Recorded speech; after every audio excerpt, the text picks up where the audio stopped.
Good morning, good afternoon, good evening. You're listening to Outsized Returns. I'm your host, Samuel Austin Taylor, Sam T, Sir Sam T on all the social media channels. So thank you for joining us today. So today we have a fantastic guest. He is the CEO where Outsized Returns is actually hosted. If you go to www.outsizereturns.com, you'll see at the very bottom left that our webpage is hosted on a site called Podpage.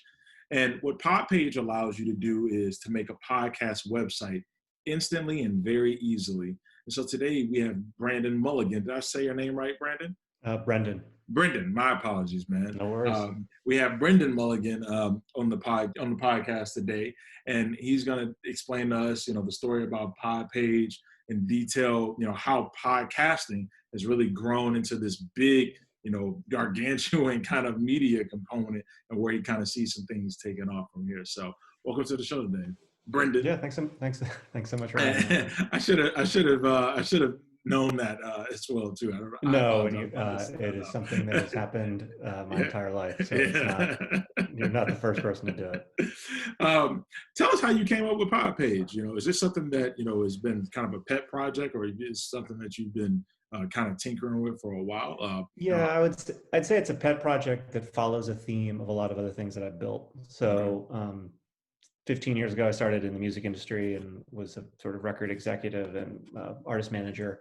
And there was so many inefficiencies in that space. And so I eventually sort of got out of the business side and into the tech side of the music space, and built a bunch of different products for musicians, one of which was a website builder.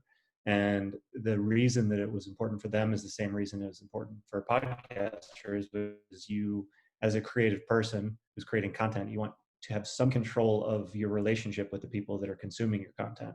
And back in the music days, it was, people would put their stuff up on Myspace, and then when Myspace went away, they lost their fan bases and they had no way of contacting these people. Oh my gosh, Myspace days. That's totally. It's funny because that's how it seems like all of us, I'm a millennial, how a lot of millennials kind of came into familiarity with social networking, but I'll let you continue. Yeah, totally.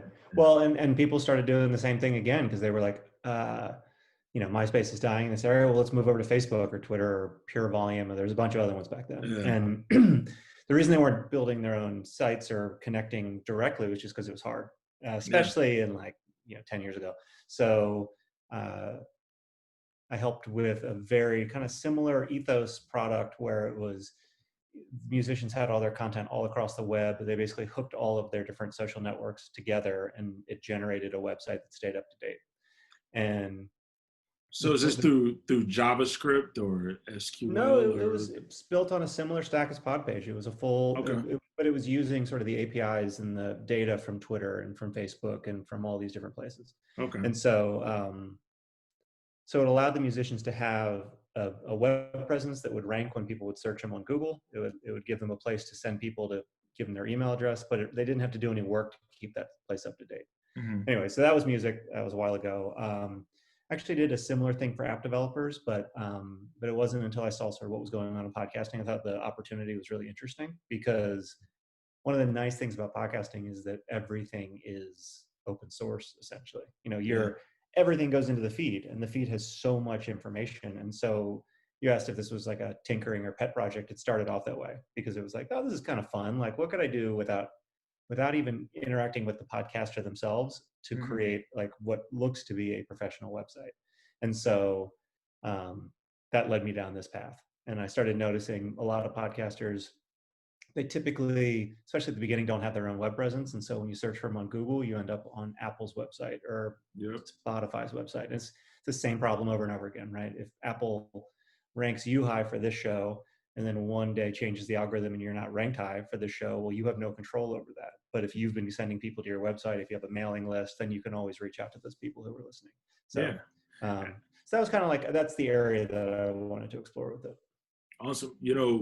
I think more and more as technology, becomes more robust, the world kind of gets smaller and smaller. I read a stat the other day that said, if you were to take a 2-second introduction with everybody on the internet, it would take you, I think, 284 years. And I thought, wow.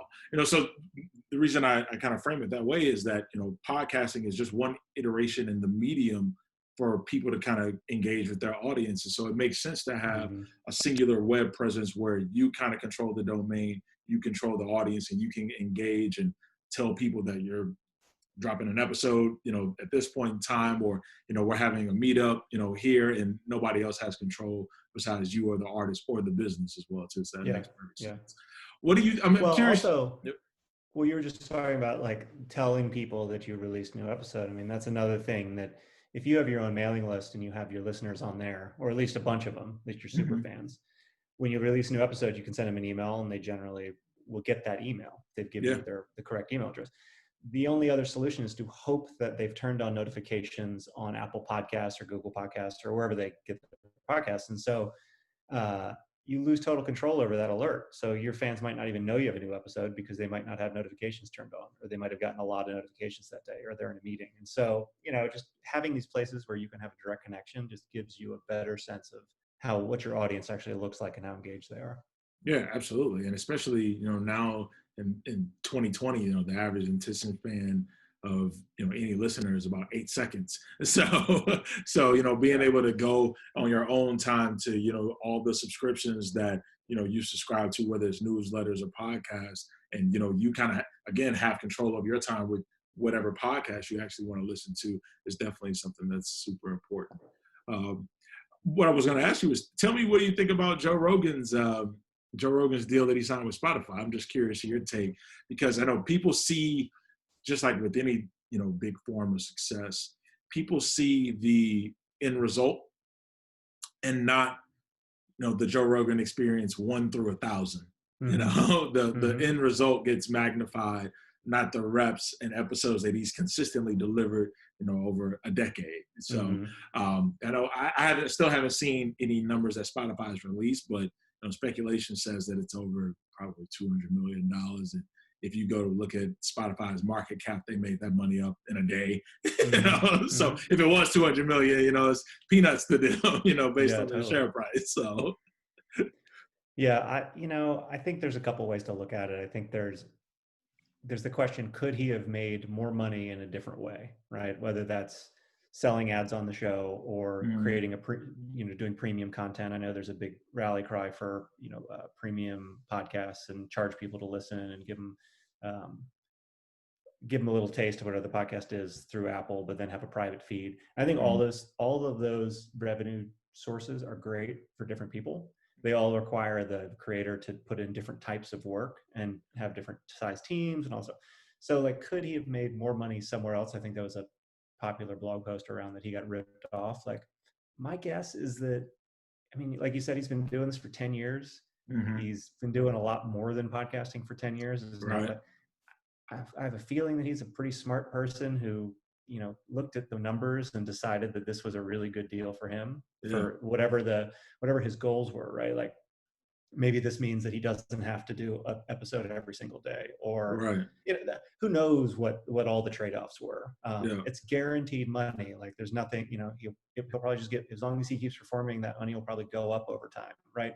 So if the alternative was keep selling ads, which I have no idea how hard, he probably could do. I don't know what kind of team, I don't know all the, or do a premium content, then you're really like, you're on the hook for delivering amazing content. Maybe he's at this point just like, this is the best of all the different scenarios. So I think it's cool to see someone paid off for a long time of work. I think it's interesting to see the podcasting space mature to the point where you'd have these like these paywalled podcasts, which is just kind of goes against the ethos of podcasting. But at the same time, like, it's how all other media, or most other media of this kind, is consumed. There's someone's paying for it. There's a producer for it. So whenever you have a massive amount of attention, there's an ability to massively monetize it at some point in time. Like, it's just gonna happen. If he wasn't going to go to Spotify, he's going to get a Twitch channel, or because he's been the #1 podcast show on Apple for Yeah, forever. Yeah, forever. But it's like, it's like So, Hamilton came out on Disney this weekend, and right, I didn't look, but I didn't see like a huge, all these opinionated people being like, oh, they could have made more money if they would have just charged $4 a stream, or right. it's just like this. I don't know. It's just what they decided to do. And Yeah, some smart person decided, I mean, hopefully everyone won, right? Like, you don't want Spotify to walk away from the Joe Rogan thing being like, man, we overpaid. You right. want everyone to you want Spotify to be like, we paid them a lot. And oh my God, our market cap just went up and that's awesome. Right. Um, I don't know. As long as Joe Rogan and his team are happy, it seems like it was a win. I don't know why people try to paint it as a huge missed opportunity. I think, I'm going to say the industry, but I think, the U.S. consumer has kind of glorified, billionaire status. So if you aren't trying to be Jeff Bezos, you're a failure, especially when you have the ability to become a billionaire. But there's a law of diminishing returns. Jeff Bezos' net worth is more than Costco, Nike, as a company. But, there's a level of lifestyle that, he can't, even fathom anymore. He can't go down the street and, get a burger. I don't know if Joe Rogan can do that either, but something tells me that his personality type would be okay, if he were to do that. So maybe he's not trying to, get all the money in the world, and $200 million is totally fine. Yeah. I mean, how much is enough? It seems Yeah. like. Yeah. Joe Rogan could have shut the show down and not done any deal and still been fine for the rest of his life in ways that you and I probably will never experience. Right. Yeah, So, absolutely.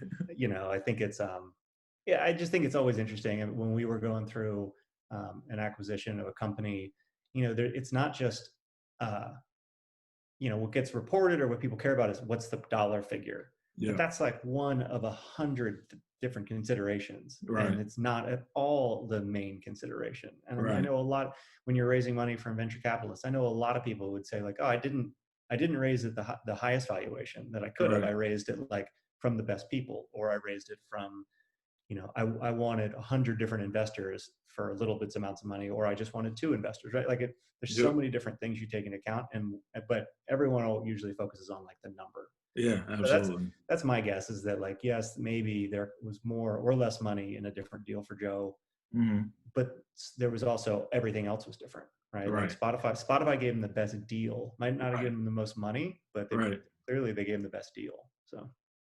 So transitioning, you brought up venture capital. Do you see Podpage as kind of a venture scalable business, or is that kind of your goal? At some point in time to maybe raise money, or to I see you shaking your head for the guys that are listening right now. So let's kind of jump in. Yeah, I mean, I think when you start any project or business, like you never know, right? There's a lot of bootstrap companies that were bootstrapped for 10 years and then ended up raising a bunch of money and go in that direction. I think you should raise money if you need it, and there's a bunch of reasons that you might need it. Some of them are just you need it to scale and marketing and R&D, and you just need to hire a big team really quickly. Other things are you just need to have some sort of financial income while you're building it in the first place, even if it's just you. For this project, it is a project that I really, really enjoy working on. I'm working on several different projects, and so I don't need to have a income come in from this particular project. And so, no, I think it'll be. I'm hoping to have it be supported by just the customers and the revenue for a long time. Yeah. Awesome. Now you never know. I mean, there's certainly directions I could take it in that suddenly it looks like, oh, this could be a venture scale type business, but I would prefer not to put that kind of constraint on it until it's absolutely necessary. Gotcha. Now, how long have you been working on Podpage? Like, when did you kind of go launch, and how many podcasts are you now hosting? Can't remember. I mean, with these kind of projects where it's sort of like, oh, one weekend I think, oh, this would be a fun thing to work on this weekend, and then I kind of put a basic thing together, and then I send it to a friend and I say, hey, I built this for your podcast. What do you think? And then 2 days later, he sends some notes over. So it's sort of been just like an ongoing back and forth thing for most of this year. I can't remember when we launched it publicly, and we've got, can't remember the numbers. I probably found out about it in April. I would say that's where it became that I renamed it at some point. People started sharing it. What was the original name? It was called Showpage, but I didn't have the .com, and it was, a lot of people were, I think in podcasting, if you name it pod something, it's just sort of smash you over the head type clarity for what the thing does. Right. And so, because this is, I'm not trying to build some huge brand that's going to be extended into tons of different categories. It's just, this is a tool that does this thing and it does it really, really well. I figured it would just be better. Anyways, people started sharing it with others and tweeting about it when it was with the old name. And I was like, oh, okay, I gotta actually formalize this. I gotta change it. I gotta put a billing system on top of it. Cause again, it was sort of come over and test it out with your podcast, but it wasn't a serious thing. Yeah. So yeah, April sounds about right. And yeah, I think there's, I can't remember if it's a couple thousand or, it's somewhere in the 1,000 to 2,000 range of people who have set up websites for it. Okay. And a lot of them are still, the thing about a website is that you set it up and then you tweak it for a while. I think you did this too. You keep getting it to where you want it to be and then you launch it. And a lot of times people are setting up websites for a new podcast. And so they might set up an account in May, but they're not launching their podcast until August. So that it's been interesting to sort of watch that happen as customers, because one of the things I allow is you can set up a page and you can preview it for as long as you want. There's no free trial. You're not pressured into upgrading. Once you put a custom domain on it, that's when you upgrade. And so there's a lot of active users who haven't actually launched their site yet, which is cool because you get to kind of see what's being built and what's coming next. But yeah, it's relatively slow. I mean, the podcasting community, from what I can tell, is it's close knit and everyone trades each other, trades tips with each other, and it just takes a long time to sort of for awareness to grow in an organic community like that. I was saying to someone, it's very slow and then it's very fast. Has been my experience where it's like, oh, every time someone on Reddit says, what should I do for my podcast website? Maybe right now, 1 out of 20 people says Podpage. Yeah. Over time that gets to, it's 1 out of 5. And it just gets, once it gets 1 out of 5, it starts going very, very quickly. So it's really nice with new products because you don't really want a ton of people at the beginning, or for me, I don't. You get overloaded with the demand. Yeah, I mean, it's just it's a perfect number right now where I get a ton of feature requests. I can see patterns. I can add stuff that people want, and it's not overwhelming. So yeah, this is a fun state of launching something. What's the most popular podcast on Podpage, you would say? I think so I listen to I listen to a lot of podcasts, and that's kind of been the inspiration behind my own show. I used to drive for the past 3 years. I used to drive about 700 miles from Chico down to Monterey in Northern California on a weekly basis. So, listening to a podcast was, like second nature to me. And now that we've been inside the house for 7 months, I'm like, all right, and I'm an extrovert. That's the other thing. So I spend my time talking to people being in sales. And so I think, is Morning Brew hosted on, and I know Kevin Rose is maybe a few. Those are the two I was going to say. Okay. Yeah. I think, Kevin he's not regular with a stringent release schedule, right? Okay. I think he does, I don't know, maybe 1 or 2 a month, but it's not like a weekly release thing. Okay. So although his is popular, it comes and goes. The Morning Brew, their business casual podcast is pretty popular. Yeah, that's big time. It's funny because it, there's a ton of sites on here, and I don't keep up with all of them. But if I release something that causes our team release something and there's a bug, we'll start getting alerts when there's a bug. And so that's usually when I can tell, like, oh, this one's popular right now, because suddenly the bugs are all like, oh, people went to this page on business casual and it caused this error. It's like, we fix it in 10 seconds, but that's when I can see, like, oh, we just launched that like 3 seconds ago and we've already got 4 errors because of this happened this morning. Literally this morning with business casual, it was like a missing comma, but it caused this issue that on one page, the kind of a deep page on their site, it caused an error for about 1.5 minutes. So that's insane. One day, I mean, Morning Brew hasn't been around that long. They've been around less than 5 years, and I mean, maybe they announced it. I forget the CEO's name. Is his name Austin or Andrew? The name escapes me right now. But I think they have over 2 million subscribers, and their newsletter is phenomenal. So not a paid endorsement, but if you're looking to get morning information, you can go to Morning Brew and subscribe to their newsletter. It's phenomenal financial content. wanted to kind of see, what do you think, the industry is kind of going for podcasts? I know that it's like we were talking about Joe Rogan, being in the game, 10 years. I feel like more and more people are using this as a medium to reach their audience, but there's still a massive gap between businesses using podcasting as a medium. And for the life of me, I mean, I feel like I know why they don't. My belief is that, it's a lot of red tape, as with anything that they kind of have to overcome. They can't really control a question that's asked or something that they want to go deep into. Uh, what do you think where do you think the podcasting era is kind of taking place, right now? Where do you kind of see it going, over this next decade? I think audio only formatting or mostly audio formatting is on the rise still. I think that there was a lot of interest renewed when Apple released the AirPods. So suddenly Mm, people were leaving the headphones in their ear all the time, even if they yeah. weren't necessarily using them, right? People Mm. would have AirPods or whatever, earpods, whatever the wire ones were.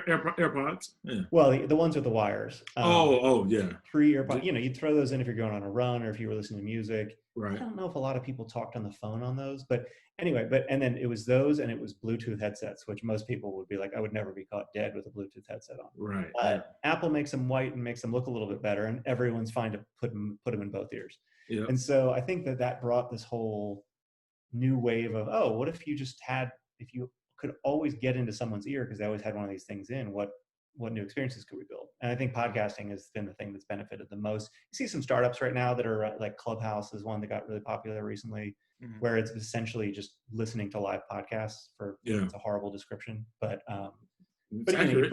you just sit there and you listen to people talk to each other, and you can interact with them, but it's audio only. There's no video component to it, Mhm. and I've seen that a lot. And so as far as where podcasting is going, I feel like I've been pitched. I do a bunch of angel investing, and I've been pitched on several occasions by new startups that are saying we want to build, internal business podcasts. So uh, ways for a company to communicate with their employees. Right now, like I used to work for Google, we got a ton of email from a ton of executives, and then we Yeah. had like a once a week full company meeting where there was presentations, you could submit questions and stuff like that.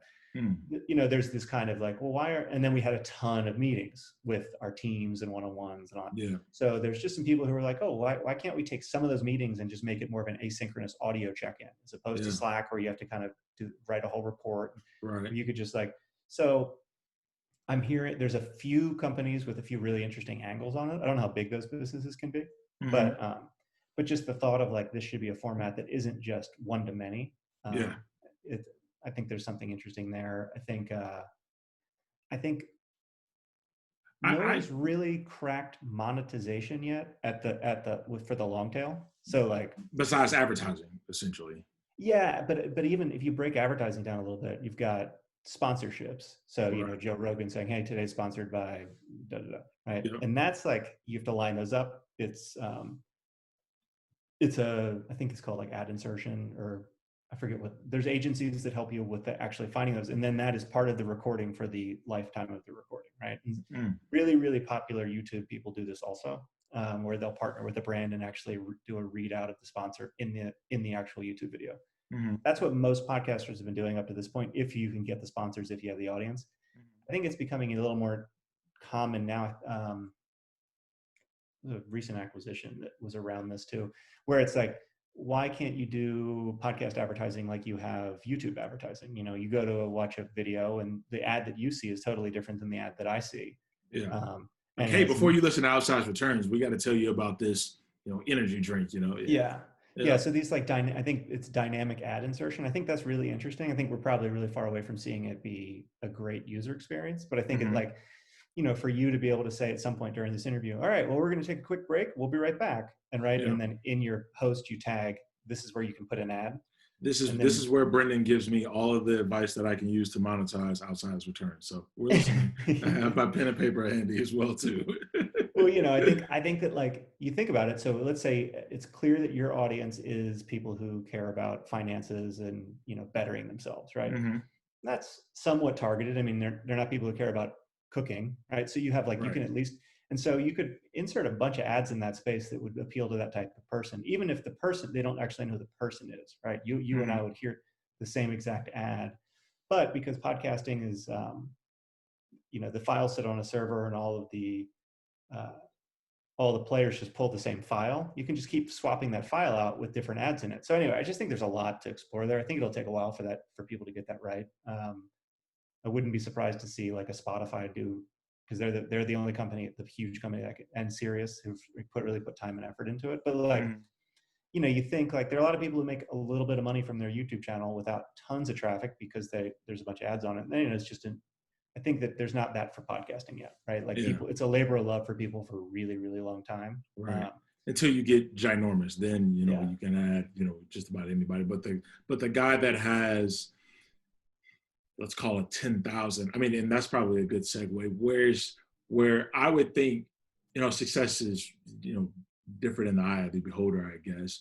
I would say from a business standpoint, if I'm looking to invest in an advertiser like, Joe Rogan, Morning Brew is probably out of my wheelhouse. But if I wanted to spend $10,000 on a podcast, you probably have to have 100,000 subscribers, I bet. You're saying for you to be able to charge someone No. So if I'm a business owner, let's say, gotcha. for my podcast, let's say I'm a financial advisor in San Francisco and I want to gain new customers, and I hear about Outsized Returns, and I want to figure out how I can leverage Outsized Returns, place an advertisement on the podcast, and hopefully convert, 2 new potential clients, a month if I spend $10,000. I would think that, direct-to-consumer marketing or direct marketing campaigns, the success rate is about, for conversion, is half of 1%.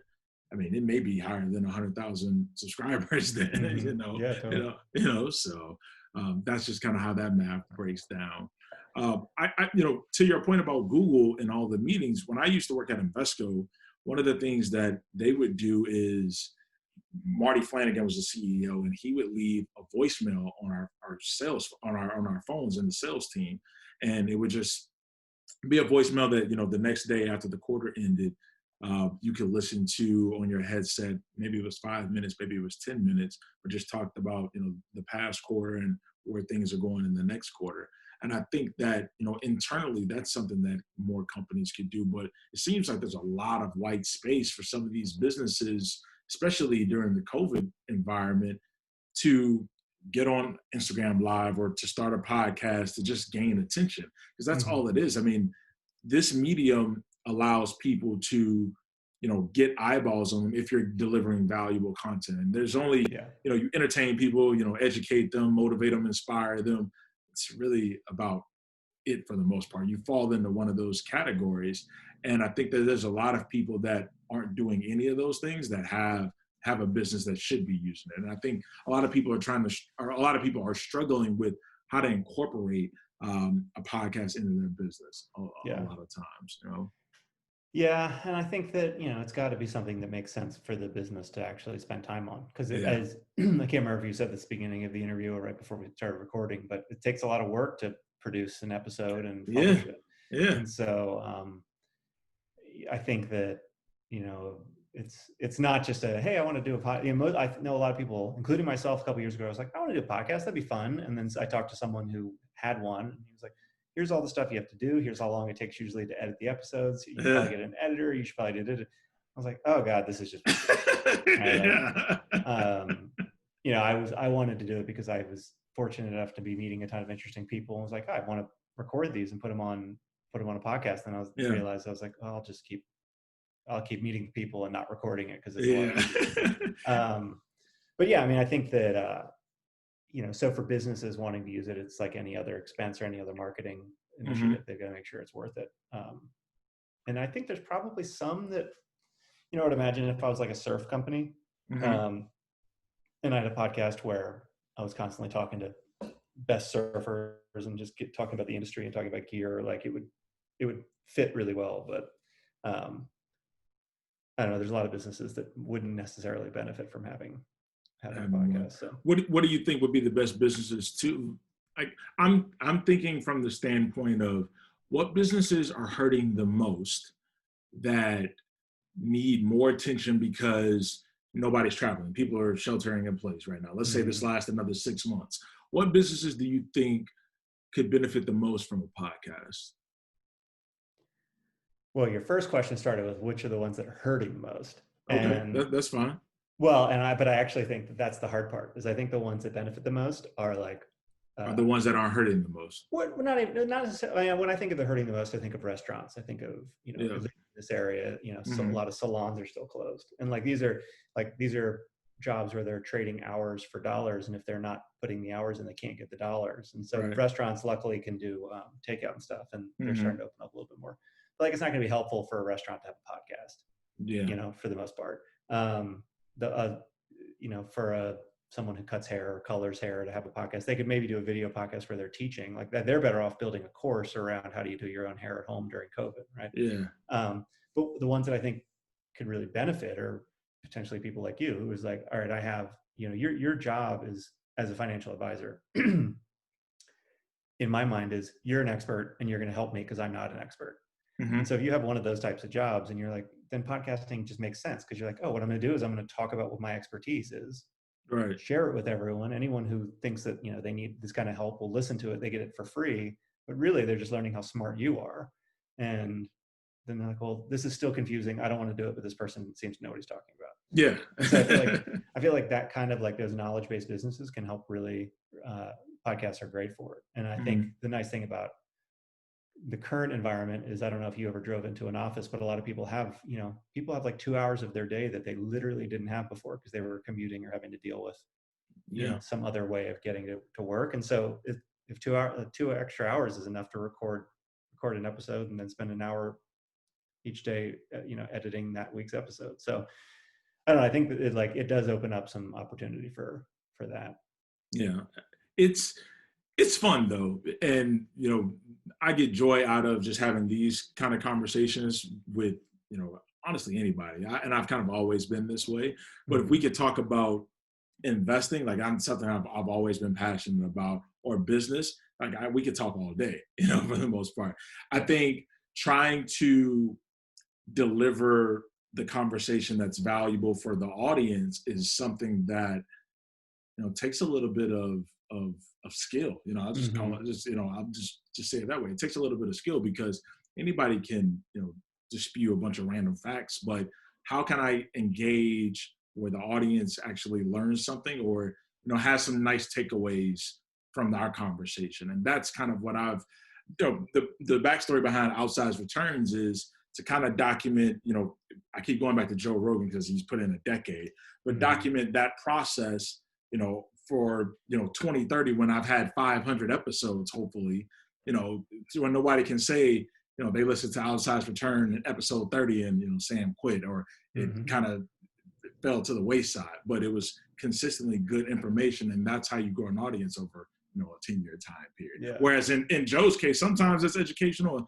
sometimes it's 100% entertaining. Either way it works, Well, and it's also, I think for him, I think Tim Ferriss is similar, where people listen to those shows because they just like those people and they think those people have interesting conversations, and they're literally fine listening to either of them just talk to someone else about nothing for an hour, because there's usually like something that comes out of it.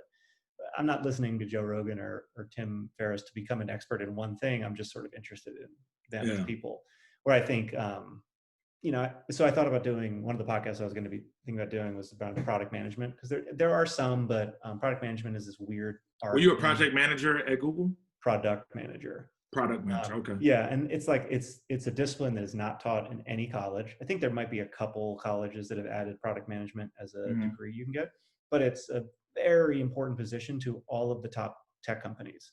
Now, for the listeners, a product manager, you can correct me if I'm wrong, is basically somebody that has technology expertise and business acumen, and they kind of pair the two. So you work in between the engineers and the business guys, essentially. Well, the users, really. The users, okay. Your job is to figure out what the problem that you're looking to solve is, make sure it's a big enough problem and important enough to solve, figure out what it's not necessarily to come up with the solution, but it's to work with a team of people and coordinate people coming up with a solution and then actually building out the solution. And then making sure that you have everything in place to test that you're doing it right. And, you know, the weird thing about product management is a product manager at, I don't know, a startup, that at the very beginning of a startup is a totally different role, a totally different skill set than a product manager at a new product that is launching out of Google versus a product manager of YouTube. Why so? Because the user problems are different, right? At the beginning, when you're launching, like, let's take Podpage, which is such a tiny example, it really doesn't matter. But the problem is it's too hard. Why should it exist? Well, it should exist because most podcasters don't have a website. Why don't they have a website? Well, they don't have a website because it's hard to keep up to date. You kind of have to dig into the whys of the problem. Yep. And then, okay, well, we think that a hypothesis is the solution is, a website that would be automatically generated from the RSS feed without the podcaster having to do any work. Okay, cool. Yep. Is that something that people would want?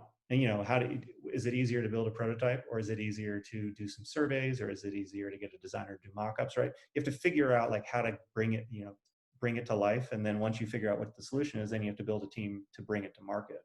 And then once it's out there, you have to make sure that it's performing like you want. Is the return on the investment of time is going to be worth the amount of time you're putting into it, all that stuff. Come up with a roadmap for the next few years. When you're at YouTube and it's like, they could be like, oh, our revenue and I don't know any of these numbers, but our revenue was $1 billion last year. We want to get it to 1.2 billion. Like, that's the problem. That is a real problem or quote unquote problem. That's a real like thing. It's like, we need to solve this. And then totally different, because the whole frame is different. And obviously you're still like, how do we make more money by providing more value to users? But you also might be like, hey, the Google search engine results page is, if we decrease the padding on all of the results, we'd have one more result per page, which would lead to 0.0006 more clicks, which would lead to $1 billion, right? And it's a product manager who might work through that. Yeah. I'm shaking my head because I haven't looked at these numbers in a long time. But I think Google makes, I don't want to say anything kind of crazy. I don't know if you know. I want to know how much Google makes per second based on Google search. I know it's a massive number, but when you have a number that big, you can afford to lose a bunch of money on Podpage. So. Well, and also think about, so again, we're going back to product management and like your sort of priorities. For me, product managing a small service is like, how do we get more features into the user's hands, the ones that they want? How do we test more things? How do we get feedback? Let's move really, really quickly on some of this stuff, because it's more important to put stuff out there and get feedback on it than it is to make sure it's perfect at the beginning, because it might be totally wrong. Right. And so, using the example we talked about a few minutes ago, like this morning I pushed a new feature and it broke someone's site for 2 seconds, and I fixed it, and it was down for like, that one page on their one site was down for a minute and a half. No one noticed, except 2 people or whatever, because right. If you broke Google for a minute and a half, there's actual dollars, like a lot of dollars that would go away. Yeah. And so your job as a product manager, in the early stages, like, let's iterate and let's get things out and let's figure out what's working, what's not. And let's not worry. I don't have to spend my brain thinking about heavy testing, or, all the things, making sure that kind of thing doesn't happen. When you're at Google, though, you do it because you're part of a huge company and there's a lot of revenue on the line. And you might spend more time on risk management for a launch than you do actually thinking about the product features that you're doing. And there's nothing wrong with that. That's just what a product manager needs to do at that level for that kind of a product. So anyway, long answer. Product managers kind of do everything and anything. I coach a bunch of them, and my coaching is totally different depending if they're where they are in the startup. It could be the same startup at the same level, but they're focused on different products. This is happening with one client. And the product managers are totally different, and they need to be, because one of them is kind of pushing a product that's working really well, another one's exploring a new product, and it's a totally different skill set that you have. Yeah. So I thought about doing a podcast around product management, and we're talking. This clip would be extremely valuable to a number of people. Yeah, but like we were talking about, you were saying like you want to give listeners like value, right? So if you're Tim Ferriss or Joe Rogan, like the value is they get to listen to me, because I'm so good that I'm going to bring in interesting people, and they know how to ask interesting questions and create interesting conversation. I might not learn anything, but or I might not learn like a new skill, but I at least like I'm entertained and I'll probably learn some stuff. if you're doing a podcast around financial help or product management, you kind of, I think you need to think of like, at least every episode should have a theme and a learning that you're hoping to get to. So like, all right, Right. I want to talk about how do you launch a wonderful consumer product and grow it to 1 billion users? Well, I'm going to go find the head of Google Photos, or I'm going to go find the head of, Instagram. I'm going to, Because they've done it. yeah, and then we're going to talk about that. We're not going to talk about, what they did for the 4th of July. We're not going to talk about like all the other things that we might talk about over coffee. We're just going to talk about like, how did you think about constructing this product to get to that point? Yeah. Or how do you wind down a product? Let me go find a bunch of startups that have failed and like talk through how to like turn a product off. So you kind of, I feel like for that type of a podcast, you really have to provide content with some structure. Yeah. And so once they listen to 20 up, and you don't want to do the same episode about how to get to 1 billion users 10 times in a row because you've kind of already taught that lesson. So right. I don't know. When I was looking at the podcast, I literally had written out a curriculum. And I was like, here's how I would want to structure it. Here's all the topics I want to hit. I need to figure out guests for all, I might do 2 or 3 shows on each of these topics. And at the end of it, you'd be able to like look at it as one body work on how to become a product manager. So I thought it was interesting. It's a different way to do it, but I think you kind of have to do that because there's enough podcasts out there around product management that's like, I'd have to come in and be like, here's why mine is different and you should listen to this one. Mm-hmm. What are some of your favorite shows that you regularly listen to? Like, I'm kind of like you. Ever since all this started, I've almost stopped listening, except on. It's hard, when that time is taken away, it's difficult to kind of find the time, to do it because you were multitasking beforehand. There's that. There's also one of the things that's come out of COVID that I think is really wonderful is that there's just more people who are willing to jump on the phone and just talk for the sake of talking. And there's more people who like, I used to beg family to get onto Zoom or, FaceTime or whatever, just to catch up. And they was like, no, we don't need to do that. Or I talk to people who, I live about 20 minutes south of San Francisco, and I try to get friends in the city to jump on Zoom, and they'd be like, just come up and we'll have coffee. Right. Everyone was, which is great. I love in-person stuff, but when someone doesn't live close, I just wouldn't catch up with them as much. I feel like I spend a lot more time on FaceTime and on the phone. And just catching up casually with people than I ever have, or that I have for a very long time. So when I'm out like walking our dog or, my downtime, I feel like I'm spent more time on the phone talking to people as opposed to listening to people talk. Yeah. But I mean, so I love like in the general sense, I think Dax Shepard, Armchair Expert, is just a great, entertaining podcast. I think it's like, I have to look that one up. He's got a really good personality. And so I think that's sort of my, like, I wouldn't even say guilty pleasure, but it is like, he talks to celebrities or generally pretty smart people. So that's one. I've been actually listening to a lot of podcasts about podcasting as I've gotten more into the space just to learn, which has just been interesting. There's an investor named Mike Maples who started one. He's 30 episodes in, although every episode's a double episode because he does like a trailer for each episode. So probably 15 or 20 episodes in.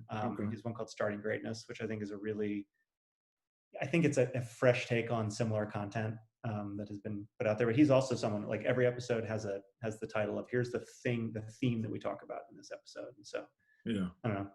Those have been a few. I'm trying to look through my list of. I'll always listen to like a Tim Ferriss or Joe Rogan here and there. Yeah. My issue with a lot of those is they're like 2.5 hours long. Yeah, so, man. You got to break them up for 3 days almost. I think Conan O'Brien has a pretty good one. Just sort of flipping through. So I don't know, it's kind of, but like I said, I feel like this is actually one of the things we were talking about earlier, which is I'll go on there and be like, oh, I missed 3 episodes. Like 3 weeks have gone by and I don't have notifications turned on for almost any app on my phone. So like, unless I open the podcast app, go to my library and look at the list, I just don't, You don't see. One of the most productive things that I've done during COVID is I moved every newsletter that I've subscribed to one email address. And so on Sunday, I'll just open that email address and look at all of the newsletters that I've missed, all the blog posts, all of that stuff. And I mean, this Sunday, I probably spent 4 hours reading, just different blogs from a lot of guys and gals that I follow. And, to your point, having no notifications turned on and being more in control of your time is something that is totally important here because, now your mom or your parents want to Zoom and, any organizations or service, people want to talk to you via Zoom. And so, it can kind of get overwhelming sometimes. So yeah, totally. yeah. I found that I don't do a lot of newsletters. It's so funny. I feel like RSS feeds were popular 10, 15 years ago. Everyone had an RSS reader and no one would go to the websites. And then that just kind of went away and people moved to email. And now I feel like at some point, the new email client, Hey, which is from the Basecamp team, got a lot of. I haven't emailed anybody at Hey yet, but I've been hearing things about it. Yeah, I played with it for a while. Email isn't a problem for me, so paying $100 a year for a different email address isn't a priority. But I think what I like is that everyone does email differently, and they're going to have a huge market of people who are going to want to do it their way. Yeah. But they do have Google has this a little bit with their tabs. Like they have a thing called the feed, and it's sort of set up like these are where all your newsletters go, and we make it easier for you to like peruse them when you're ready. So it's sort of what you're. But I think that it's funny. The podcast I think I'm the most aware of.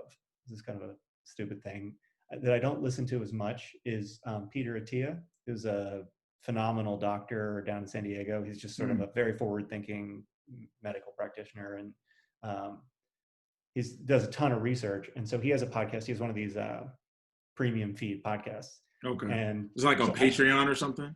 He does it through Supercast, okay. I think.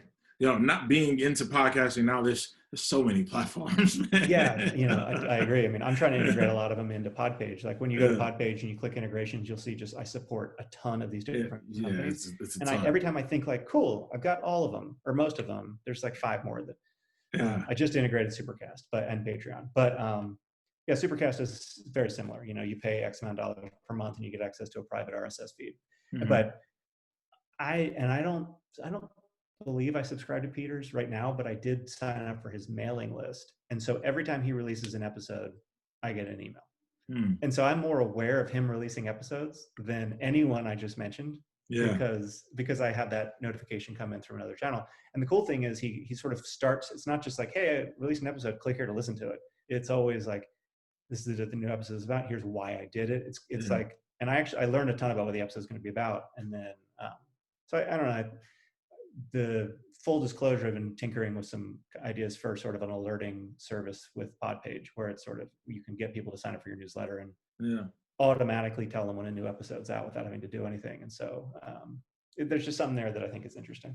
How do you go through your process from taking features that maybe podcasters like myself or maybe their users want to have integrated into the site? Like what's the thought process behind that? Like if I said, I wanted you to transcribe all of my episodes, I know that it's not going to happen, but how do you kind of make the decision between, this is something that we should test and this is something that, we definitely can't do?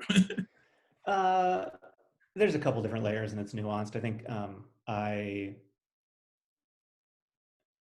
I've always believed that it doesn't necessarily all have to be a specific math equation, right? Like, if you're going to be adding a feature to, let's go back, the Google search engine results page is always used because every pixel is meaningful from a dollar perspective. So if you want to do something, or every color, there's always there's a big urban myth or urban legend. I don't know. I'm sure it's for the most part true, but they changed the color blue on it and they beta tested 60 different blues to figure out which one is the one that was going to cause the most people to click on it, because most people to click means the most money. So there is an area where you can be very math-based and calculate every change you make.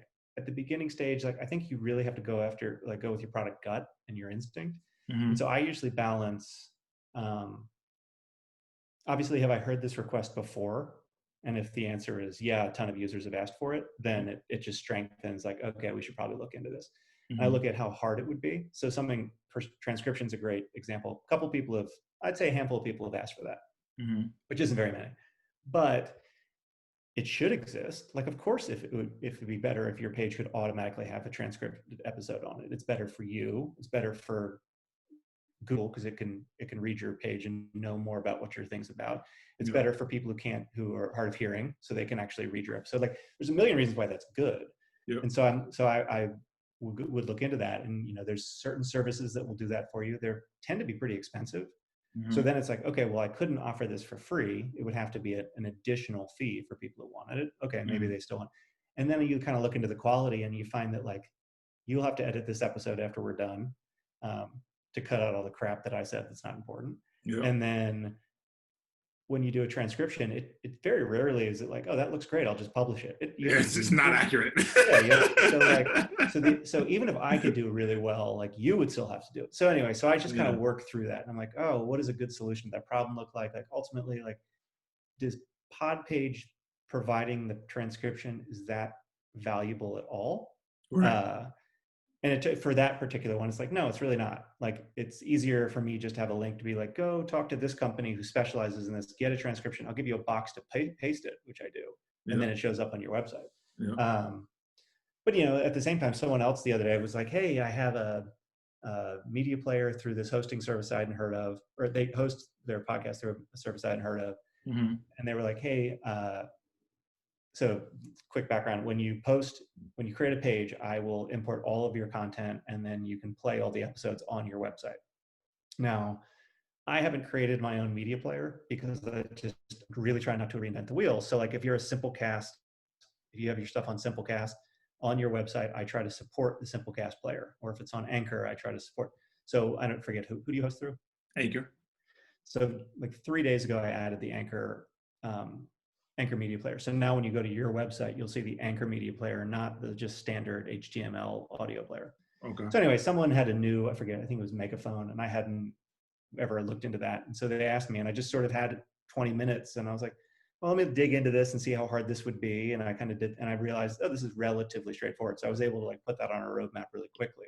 Yeah. Because it's just an obvious, like, of course we should support them if we support other people. I looked at how many of our users use Megaphone, and it was non-trivial. So it was like, oh, this would add a lot of value to a bunch of people. It's not that hard to do. Let's just go ahead and do it and push that other thing I was going to do today off by 3 hours. Right. So I don't know. It's art more than science. When it comes to there's some big features that is kind of like adding a whole nother, you know, something that isn't necessarily on the website. Like one that I'm working on right now, which I will have or not released by the time this gets published, is a really easy way to publish to YouTube. So you do video for some of your podcasts, but if you have an audio only podcast, a lot of people don't put their stuff on YouTube because it's weird to put audio on a video clip.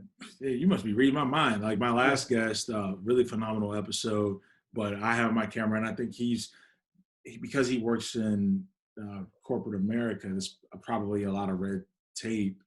You know, he doesn't have a recording. And so I figure, like, you know, the content is still good. I could strip the audio, which is why most people, you know, use Zoom, because everybody's using Zoom.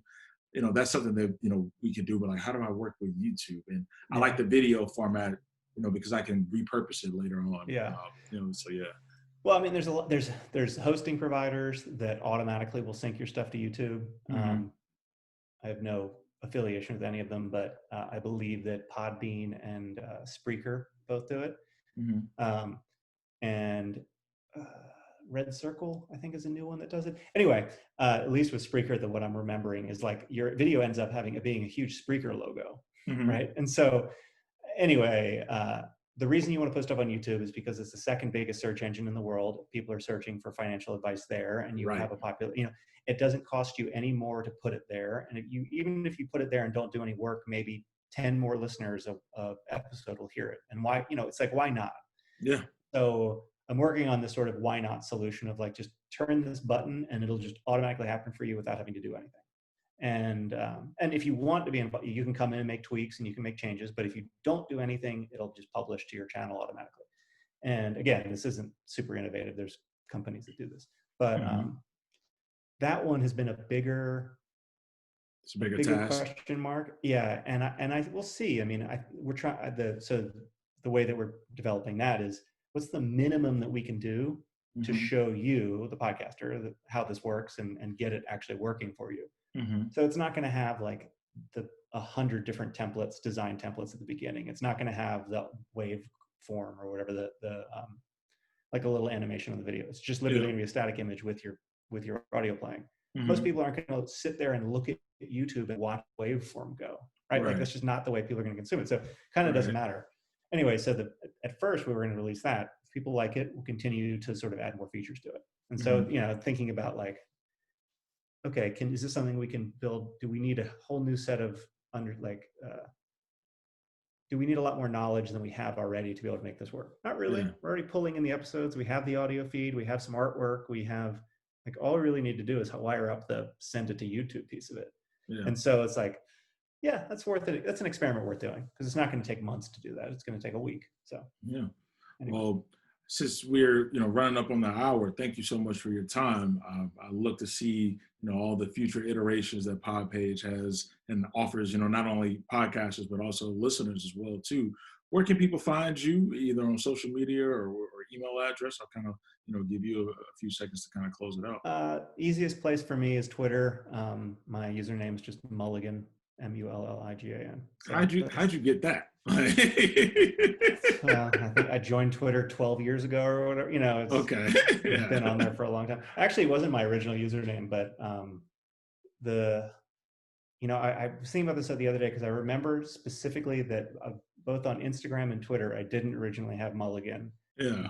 Friends of mine who worked at both got it for me, like this, or no, I got the Twitter one because the person who had it just eventually said, yeah, you're welcome to it, which would never happen today because it would be considered more valuable, but like back then it wasn't a big deal. And then a friend at Instagram switched me over, and I was like literally getting into a truck in South Africa for a safari, and I got this email to be like, hey, it's done, and I was like, oh, that's fun. But yeah, that's hilarious. It's been on those platforms. I've been on them for a long time. I asked my fiance to buy samtaylor.com or samt.com. My social media handle is Sir Sam T. And it was like $25,000. She was like, no. And I mean, like, so these are premium domains, premium Twitter handles. So that's where it comes. I've been bugging the guy who owns mulligan.com for like at least 10 years. Every couple of years, I'll ping him. What does he want for it?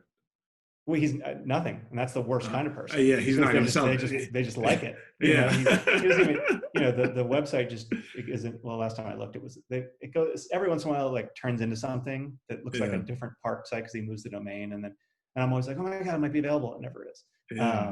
So yeah, I mean, it's just like it's never going to happen, but it's always fun. And the irony is like, if I had it, I wouldn't even. I don't use it. Change it. I mean, originally I was like, I'll change my domain to it.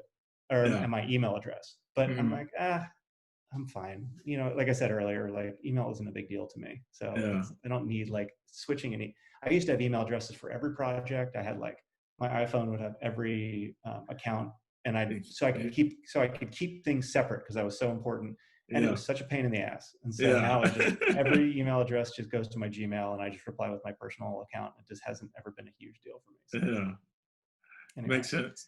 Yeah.